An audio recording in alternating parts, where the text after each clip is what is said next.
The kick's power comes from the torque generated by the rotation of the hips. It's the same principle that cracks a whip. Turning the hips just a few degrees forces the foot to travel a much greater distance and creates a lot of speed as it does. The longer the leg and quicker the rotation, the faster the kick. And unlike karate, Muay Thai fighters are also taught to strike with the hard bone of the shin. A Muay Thai kick can generate roughly the same force as a baseball bat, enough to crack a rib or a leg. Basically, it works like a point of a knife. All the force is magnified by being concentrated in a small, hard area.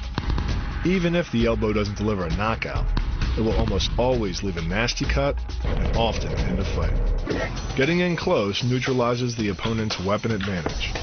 Then, in the clinch, we bring the power of the knee to bear. Unlike the kick, which relies on rotation to create power, the knee gets its power from leverage. Pulling our opponent down as we drive the knee up can deliver up to 2.5 tons of force, enough to lift a car. It's not the arms, but the legs that drive our fists.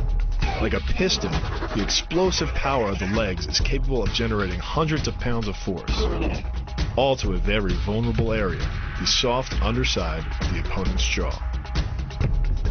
Like the Hanuman move, the flying knee relies on the explosive power of the legs.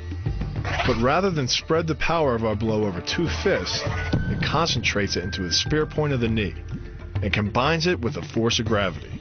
It's the equivalent of hitting our opponent in the chest with a sledgehammer.